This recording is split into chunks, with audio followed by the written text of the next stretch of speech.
Derneğimiz hayat şartları zor olan fakir, muhtaç, mağdur ve mültecilere yardım etmeye çalışmaktadır.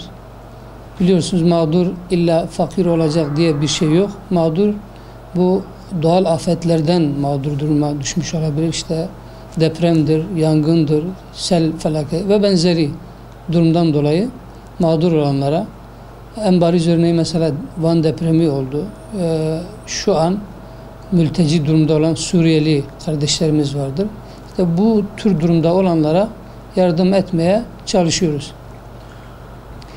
Derneğimiz tabii Gıda Bankası statüsü de aldı. Aynı zamanda 25 il, 49 ilçede 74 üye derneği olan Umut Kervanı yardım platformuna üyedir. Derneğimiz şu ana kadar bizdeki kayıtlara göre 3150 başvuru bulunmaktadır. Bu da anne baba yani ebeveyn 3 çocuğu olsa ortalama 5 ile çarptığımız zaman 15.750 kişiye ulaşmış anlamına gelmektedir. Önce tabii üye ve gönüllerimiz bunu araştırmaktadır. Her mahalleden hamdolsun üyelerimiz vardır, gönüllülerimiz vardır. Bunlar komşularındaki, etraflarında bildikleri komşuları bize fakirleri, muhtaçları bildirmektedir. Tabi bazen kendisi muhtaçlar kendileri derneğimizi duydukları için kendileri direkt başvurmaktadırlar. Bazen de o fakirin, muhtacın komşusu gelip bize işte benim bir komşum vardır, duydum ki siz de yardım derneğisiniz. O şekilde haberimiz oluyor. Tabii gerek kendilerinin başvuruları, gerekse üye ve gönüllerimizin tespitlerinden sonra gidiyoruz, ziyaret ediyoruz, tespit ediyoruz. Onları işte 1, 2, 3 şeklinde derecelendirme yapıyoruz.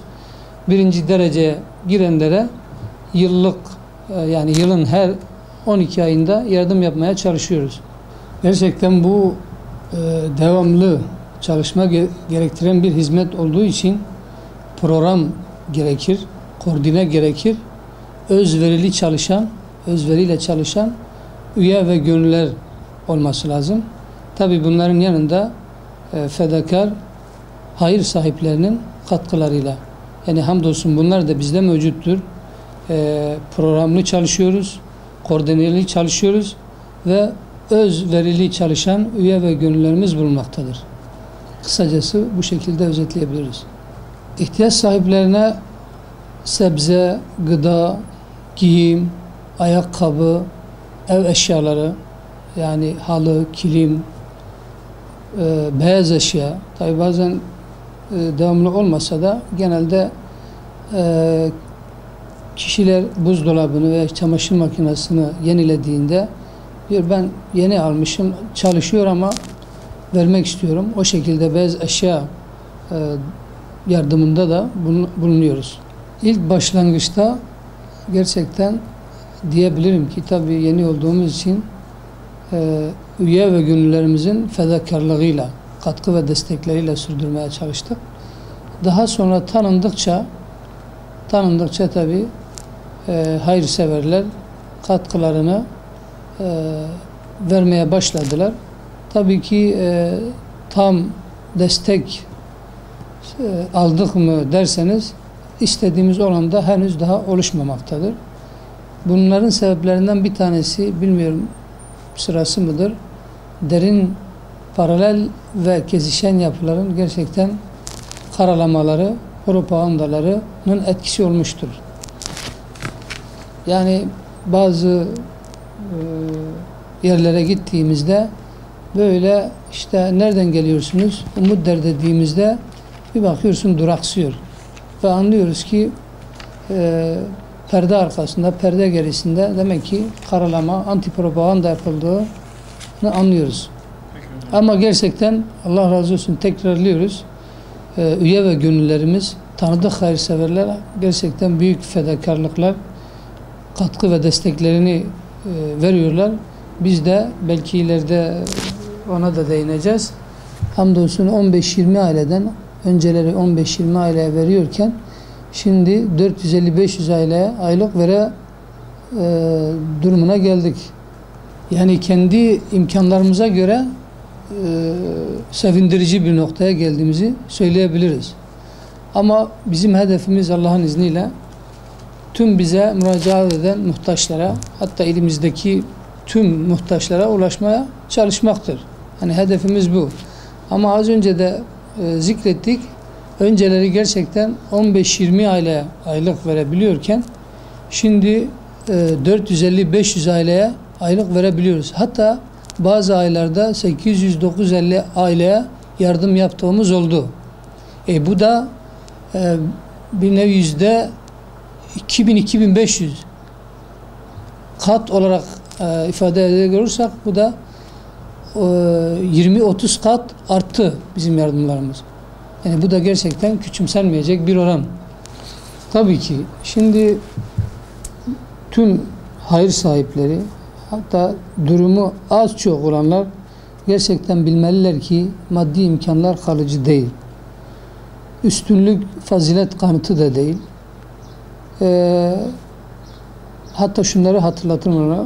Kur'an-ı Kerim okuyanları mutlaka vardır. Maun suresinde Allahu Teala hesabı yalanlayandan vasıflarından bahsederken diyor o yetimi azarlar ve miskinin yedirilmesine ön ayak olmaz, teşvikkar olmaz.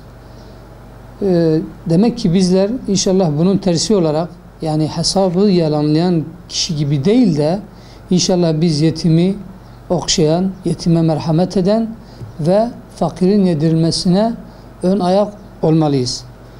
Yine Müddessir suresinde diyor, sizi bu sakara, ateşe sokan nedir sorulduğunda diyecekler ki biz namaz kılanlardan değildik ve ikinci bir husus diyorlar ki biz fakire yedirmezdik. Yani şunun için anlatıyorum.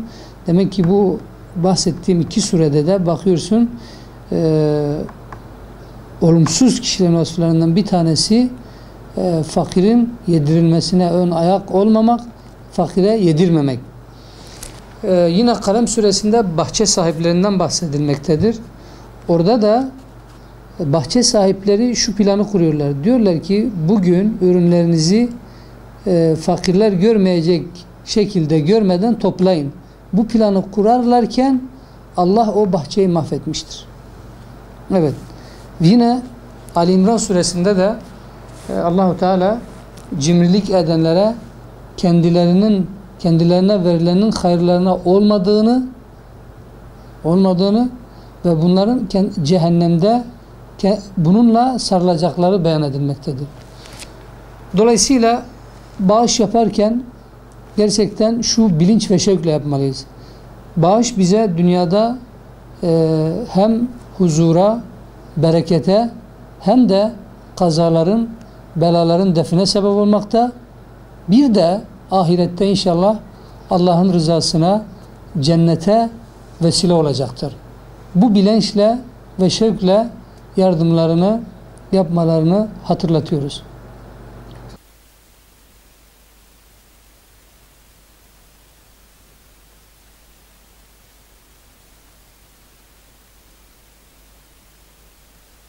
يعني هلا لشي لفترة قريبة مثلا بتسجلوا شيء ولا ما في طاولة عم تكونوا؟ مثلا إذا عطى مثل أقدم كم أسبوع جاء واحد عطى 10 بنات بطاطا وزعناه، يجي يعطي زبش ونوزعه.